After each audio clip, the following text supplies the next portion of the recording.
We all know when it comes to finances, one of the natural tendencies is to ask, how much should I have saved by when? How much should I have saved relative to someone else? We often play the comparison game when it comes to money.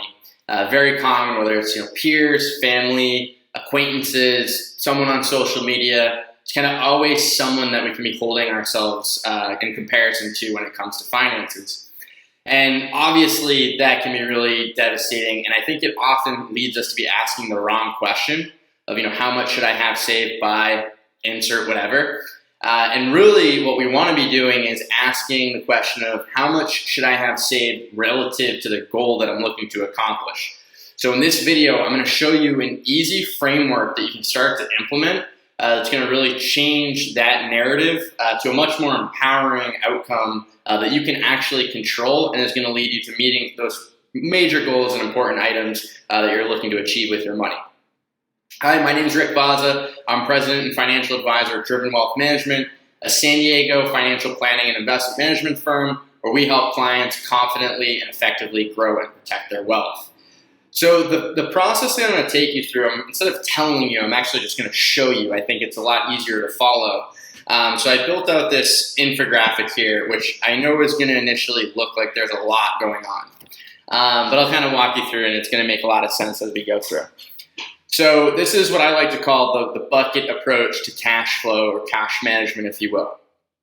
And what the bucket approach is doing is it's assigning a percentage towards every dollar that you earn. So everything that comes in has a very specific, very purposeful percentage that's assigned to it. And it's best to set this up so that it's automated and your money's actually just flowing directly.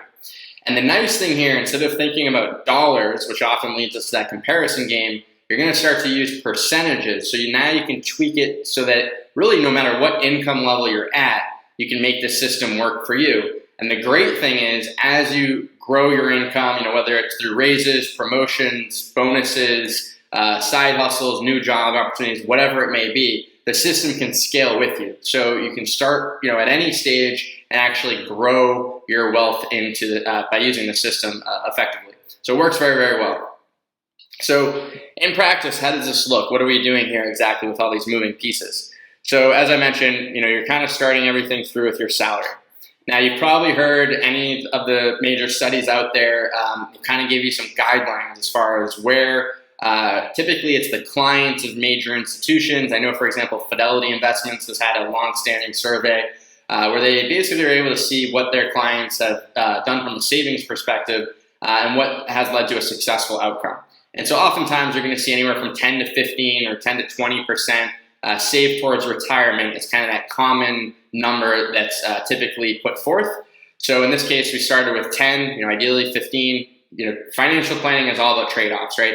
The more you do now, the less you'll potentially have to do later. The less you do now, the more you'll have to do later. So finding that balancing act is often really a great starting point. So in this case, I'm just kind of throwing some examples here. Obvious disclaimer exists. I don't know your situation, so everyone's situation is going to be unique. I'm just putting these up as hypotheticals. But basically what you'd have is a certain amount of income that typically is flowing directly through your paycheck. So for those of you who are lucky to have a 401k or an HSA, oftentimes that money can be siphoned out of your account siphoned out of your paycheck before it even hits your account. So it can flow through. So that's why I set this up here. So visually you can kind of see, before you even really get that money, you're automatically setting it up to be contributed to these accounts. Typically, they're going to be more long-term and retirement-based to kind of set that money aside and get those tax benefits. After that point, I drew this out so this is actually what would be hitting your bank account. So you'd have that actual paycheck come through. Most people are going to use a checking account. Kind of great analogy is it's like your email inbox, right? Everything's coming in, everything's going out. But then you're going to be setting up folders. So with the folders, that's where you're actually going to be setting up these different accounts that really are aligned to the goals that you're looking to achieve. And in this case, what we have here is a combination of investment-related accounts. So those are things like the Roth. In this case, it's a taxable brokerage account that you can invest in. But basically things that are going to be able to help you grow your money effectively versus on this side, things that are typically more short-term in nature. So, an emergency fund that's going to help you sleep well at night, knowing you have a cash cushion. Maybe some near-term goals, like saving for a house or potentially traveling within the year. So those could be things to consider. And the great thing about this setup too is you can nickname your accounts. So oftentimes I'll have clients where when they set this up, they'll go in and they'll nickname it, and it just adds that extra stimulus when they're seeing the account, seeing the dollar amount next to it. They know there's a very specific amount they're trying to achieve.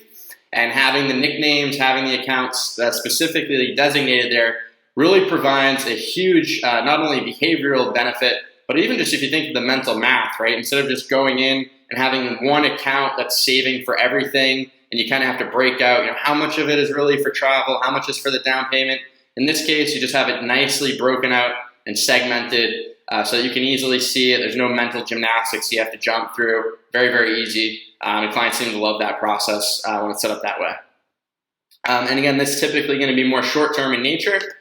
And then just in this hypothetical example, we've now basically found a way to have about 20% of this hypothetical client's income allocated towards non-expense related items. So savings, investments, longer term in nature, but basically paying themselves first, if you will. And then at that point, 80% is left over, in this case for bills, taxes, etc. And then typically what I like to have is really an amount that's going to be for guilt-free spending. So oftentimes when clients I'm working with are going through, they'll create a spending plan, very much like a budget. So the intent there is not to feel restricted, but to feel empowered. So you're directing the money where you want it to go.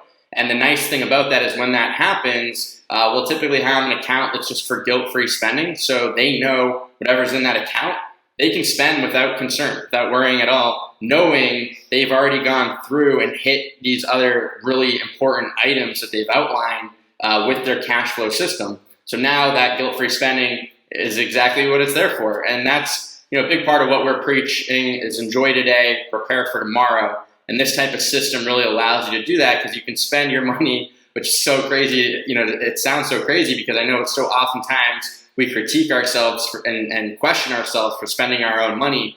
But often that's the case when we don't know that we are making effective plans for those goals. So by having a system like this in place, you can feel confident those goals are going to get hit and also feel the joy of not having to feel upset with yourself for spending your own money, which sounds as crazy as it is.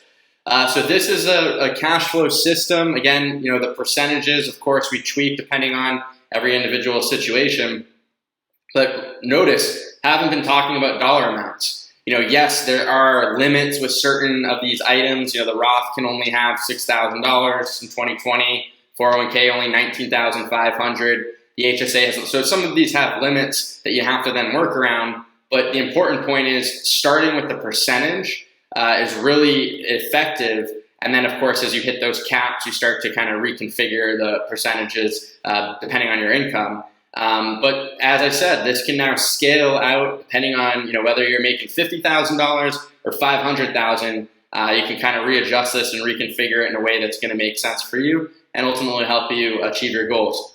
And this is typically a great starting point early on in the financial planning process because ultimately, in order to accomplish many of the real wealth building activities that are involved with financial planning, you need excess cash flow to do it.